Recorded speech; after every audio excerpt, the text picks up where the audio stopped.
Oh, bagus banget ini pertanyaannya. Buatku Ernest, kalau bisa diulang, ada nggak film yang pengen dibenerin eksekusinya? Wow, very good question. Jadi ini memang saya mau bikin film yang fun, yang happy. Makanya anaknya masih sekolah. Kalau anaknya putus sekolah, sedih lagi. Sedih lagi dong. Halo, saya Ernest Prakasa. Saya Ari Kriting. Kami dari film Kakak Bos. Kita mau jawab pertanyaan dari habis nonton film dan kita belum tahu pertanyaannya apa, jadi Surprise, spontan tanpa uhui. Ceritain dong awal mula premis film cerita Kakak Bos datang dari siapa? Dari saya kayaknya ya. Dari lu kan? Dari saya sih. Oh, saya jadi meragukan. Jawabannya gini, pertanyaan gini doang. Awal mula premisnya datang dari siapa? Dari saya. Oh ya udah, Selesai yuk dong, next. Ya? Oke. Lah, itu kan sesuai pertanyaan kan? Itu sebuah cerita yang tidak butuh cerita ya? Iya, film Kakak Bos jadi pendobrak di mana film ini didominasi oleh karakter dan pemeran warga Indonesia Timur. Apa tantangan yang ditemui saat syuting? Tantangan yang ditemui saat syuting, beberapa sih memang pemain baru ya di filmnya. Baru banget pertama kali main film, mengikuti proses syuting film. Jadi paling mungkin tantangannya menjelaskan kalau proses syuting film itu cukup panjang gitu durasi. Karena kan beberapa kan mungkin teman-teman nyanyi, jadi yang mungkin nunggu bentar, perform, selesai, pulang gitu. Ada yang fighter juga, yang kadang-kadang kita lihat, wah capek banget ini berantem. Tapi pas syuting film, lebih capek film kan. Jadi menjelaskan proses syuting aja sih kalau untuk saya. Biar pada nggak kaget ya. Oke, boleh ceritain proses pemilihan para pemeran utamanya. Oke, di sini ada dua pemeran utama, yang utama banget ya. Kakak Bos yang diperankan oleh Godfried Oryendiot dan Angel anaknya yang diperankan oleh Glory Hillary. Proses pemilihannya cukup unik. Kakak Bos itu sejak awal sudah dipilih oleh Ari Kriting, handpick. Saya maunya Kakak Bos Godfried Oryendiot dan saya awalnya ragu, tapi setelah melihat proses reading, mantap. Nah, yang paling unik itu sebenarnya Angel yang diperankan Glory Hillary, karena itu casting director kita nemu di tab Explore. Betul. Gila, emang udah kayak jalan Tuhan banget. Benar. Terus dia main pakai DM follower. Jatuhnya dari DM gitu. Bener-bener belum pernah main apa-apa, bener-bener mau casting nggak gitu, bener-bener serandom itu ya. Bahkan sempat terbersit di kepalanya dia bahwa kayaknya ini casting ini penipuan. Nanti diminta bayaran di awal. Modus asli, nggak bohong. Dia pikir ini penipuan. Emang serandom itu guys. Jadi dia baru tenang ketika datang casting dan bertemu Ari Kriting. Oh beneran. Iya beneran. Kenapa Mamat jadi anak reggae? Bukannya orang yang nge-fly susah pegang senjata. Valid pertanyaannya. Betul. Orang kalau nge-fly susah pegang senjata. Betul. Kan? Masa milisi happy? Milisi kan harus penuh amarah ya kan? Betul. Udah gitu kayaknya emosinya nggak kebakar ya. Udahlah kita damai aja bro. Jangan tembak-tembakan. Tapi sebenarnya siapa sih yang bilang Mamat itu fly di film ini? Nggak ada loh adegan mabuk. Asumsi kalian. Asumsi kalian. Itu yang saya bilang. Jangan menilai orang dari luarnya. Mentang-mentang dia pakai Bob Marley. No. Kalau boleh di-share berapa budgetnya? Tidak boleh di-share. Tidak boleh di-share tentunya ya. Sorry, saya tidak mau. Wah, kapan kira-kira Kristo dikasih film sendiri, kasih bocoran? Kristo di film ini memang jadi co-director, membantu Ari Kriting. Ngapain dia di film ini, Ri? Biar orang tahu, Kristo ngapain di film ini? Kristo di film ini adalah jadi orang terdepannya saya ketika menghadapi orang-orang timur. Enggak. Kristo di film ini tuh benar-benar memberikan masukan untuk teknis ya. Karena film ini kan banyak koreografi yang coba saya tampilkan gitu, grouping shot dan lain sebagainya, variasi shot-shotnya gitu.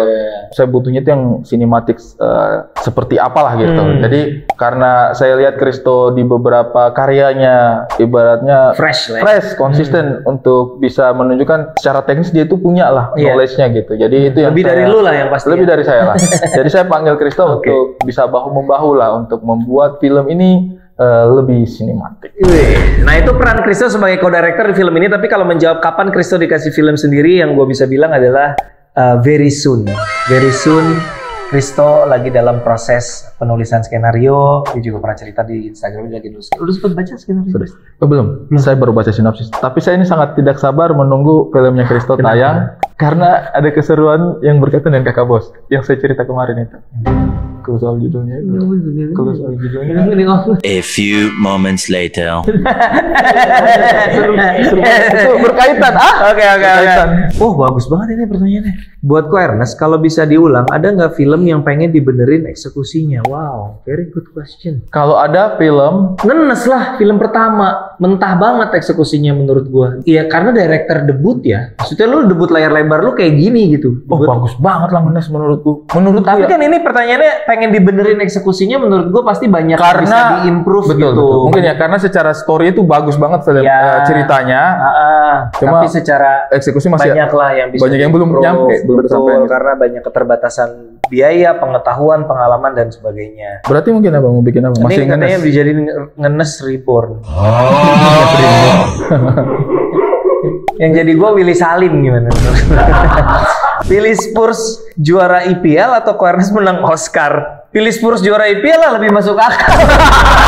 Mana mungkin gue menang Oscar? yang dekat-dekat aja lah ya. Dekat aja. Spurs juara IPL sekarang jadi mungkin sejak Ange Postecoglou. Perasaan tuh setiap tahun setiap ganti pelatih gitu. Enggak, kali ini beda Rich. Koernes mau adaptasi cerita viral nggak? Misalnya dirasa ceritanya memanggil dan dirasa penting gue ceritakan. Gue mau adaptasi cerita kalau ceritanya bagus sih, bukan viral. Karena viral itu tidak cukup menarik untuk jadi landasan gitu. Viral itu bukannya jelek, cuman kalau itu dijadikan alasan kurang kayaknya ya. Kurang. Bukan itu motivasinya kita dalam Imaginary ya. Iya, jadi kalaupun suatu saat ada sesuatu yang viral dan Imaginary mengadaptasi itu, pasti karena di balik keviralan itu ada sesuatu yang penting banget gitu. Drama percintaan saya mungkin. Benar. Itu film berikutnya Recruiting. Nah nih, lo baca nih. Nih, baca. Ada kepikiran untuk bikin film dari podcast Titik Kumpul. Ada banget. Ada ya. Ada banget. Ada keinginan ya. Ada keinginan. Mudah-mudahan aja ya. Mudah-mudahan bisa tercapai. Apakah ada alasan khusus nih pilihnya tema hubungan ayah dan anak perempuan yang masih sekolah? Lu ya. Boleh diceritain kenapa ayah anak perempuan? Kenapa nggak ibu dengan anak laki-laki? Ya. Ayah dan anak laki-laki? Saya spesifik dengan pertanyaannya ya. Yeah. Kenapa hubungannya ayah dan anak perempuan yang masih sekolah? Jadi ini memang saya mau bikin film yang fun, yang happy. Makanya anaknya masih sekolah. Kalau anaknya putus sekolah, sedih lagi. Sedih lagi dong. Bikin film yang anaknya masih sekolah. Iya. Kalau anaknya udah komisaris, konfliknya kayak berat gitu. Antar perebutan jabatan. Warisan enggak. Tapi kenapa serius? Oke, yang seriusnya ya. Seriusnya. Kenapa saya bikin film tentang ayah dan anak, utamanya anak perempuan. Jadi di banyak keluarga yang saya rasakan ya, orang timur terhadap anak perempuan itu treatmentnya beda sama anak laki-laki. Kalau orang timur dan anak laki-laki itu biasanya memang dituntut untuk keras karena kita sebagai bapak laki-laki harus tangguh. Tahu hidup jadi orang timur itu tidak sesederhana itu. Kesempatan-kesempatan yang kita dapat itu harus kita rebut dengan upaya yang effortnya harus besar gitu. Yeah. Jadi kalau untuk anak perempuan itu kita itu lebih lembut, lebih sayang gitu, lebih kayak cinta kasihnya itu tinggi gitu. Jadi dan sisi itu yang pengen ditampilkan yang saya tampilkan bahwa karena kan film Kakak Bos ini bicara tentang perasaan gitu. Dan menurut saya sih yang paling ideal untuk menggambarkan perasaan yang ingin saya sampaikan itu lewat penggambaran hubungan antara seorang ayah dengan seorang anak perempuan. Oke, semoga terjawab teman-teman. Pertanyaannya udah habis. Thank you banget. Gue Eros Prakasa sebagai produser di film ini dan juga memerankan seorang karakter produser musik yang bernama Alan. Dan saya di sini Ari Kriting sebagai sutradara dan penulis dan tidak bermain sama peran sekali. Apapun ya. Tidak bermain sama sekali. Pengen fokus. Susah banget mengurus orang-orang timur. Dan cast-nya di sini banyak. Ini adalah film Imaginary dengan cast terbanyak sejauh ini. Amin. Banyak banget ya. Iya, sejauh ini. Jangan lupa film Kakak Bos bakal mulai tayang di bioskop tanggal 29 Agustus 2024. Siap. Saksikan ya.